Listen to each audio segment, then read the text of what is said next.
there was a big shed at the bottom of the garden there. It looked like a big barn. One end was sealed off because the items that the orphanage didn't want us little crumb crunchers getting in there tearing it up. And then the other end was a load of junk. Metal stuff and old swings and old big wooden toys that are broken. And when it was raining, we sometimes used to sit in there and poke around. And one day I was in there and I noticed this odd looking machine.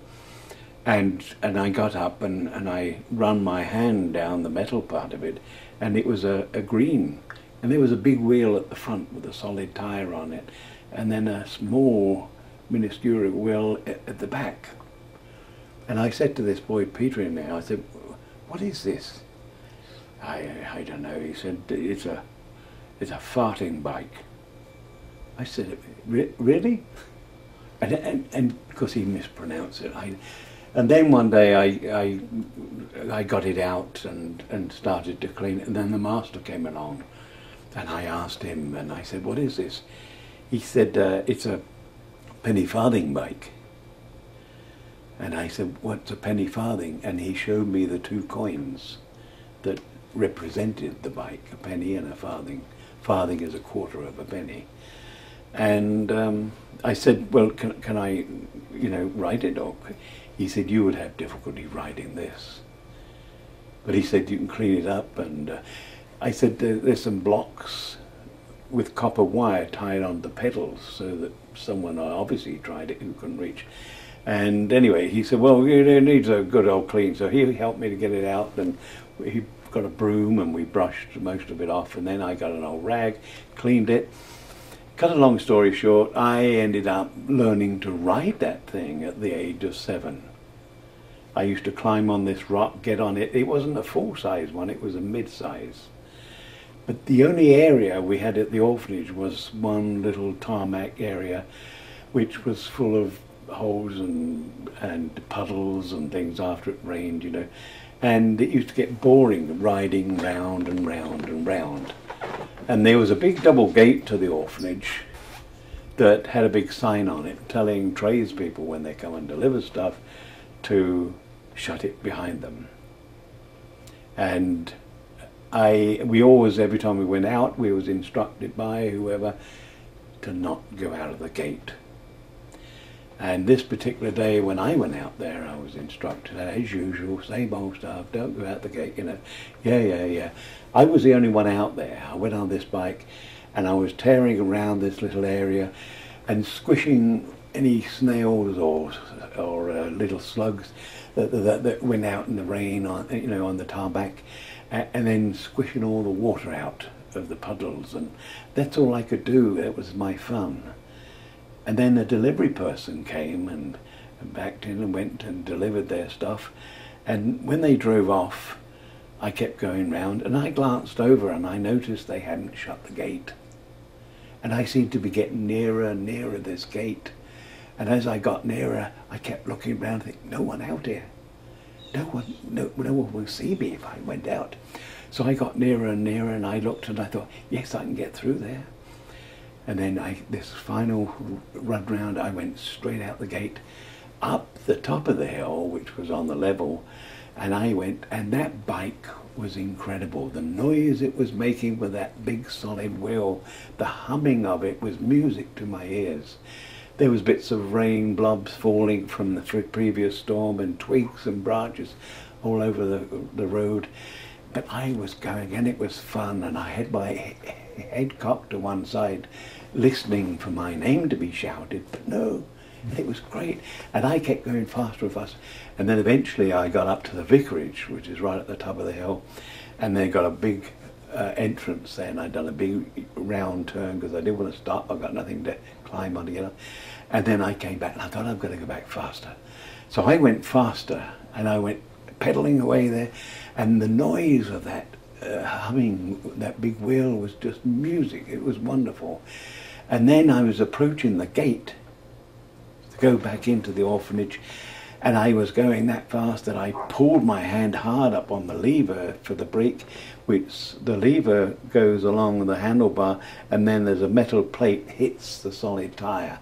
And as I squeezed tighter and tighter, I started to slow down, and then the brake fell off. I had nothing. And at 8 years old, you don't know how to make, 7 years old, you don't know how to make quick decisions. And next thing, I was going down this very steep hill. And as I was going down, my little feet couldn't keep up with the pedals, so they were sticking out. My knuckles were white with gripping on, and my ears used to stick out when I was a little lad there. And the noise from that wheel, it was frightening now. Before, it was like music to your ears.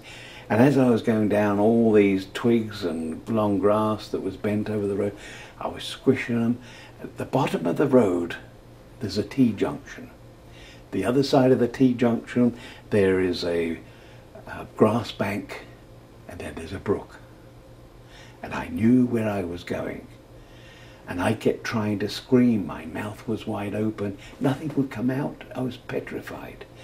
And it wasn't until I hit the big wheel hit that grass bank that I flew up in the air like a rag doll.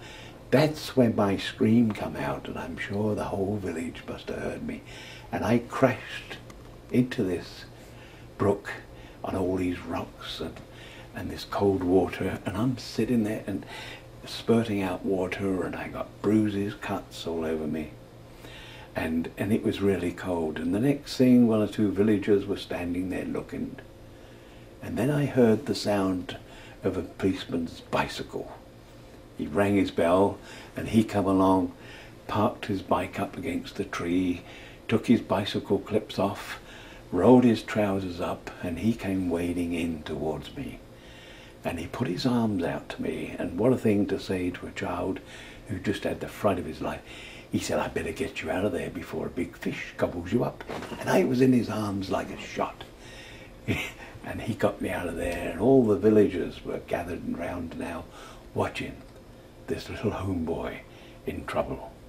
And one of the women stood there with her basket going to do her normal shopping, hairs in curlers, said, I heard her say, he's going to be in trouble when he gets home, because I used to work up there, and he's real. And then the policeman marched me up the hill.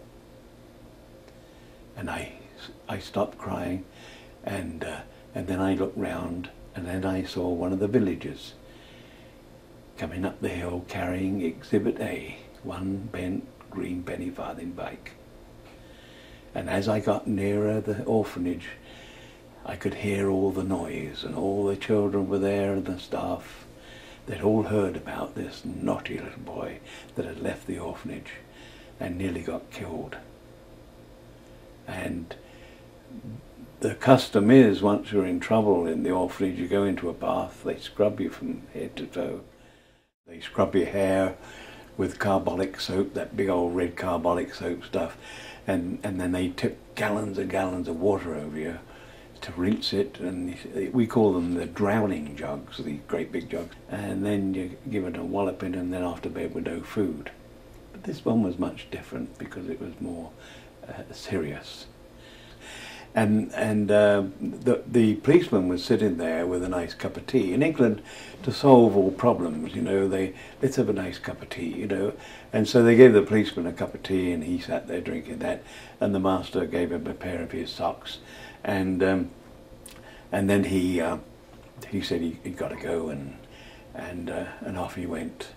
And when he went, the master and the matron were beating the crap out of me, and then the master went and got the cane and had me across his knee and was thrashing me, when the policeman suddenly opened the door.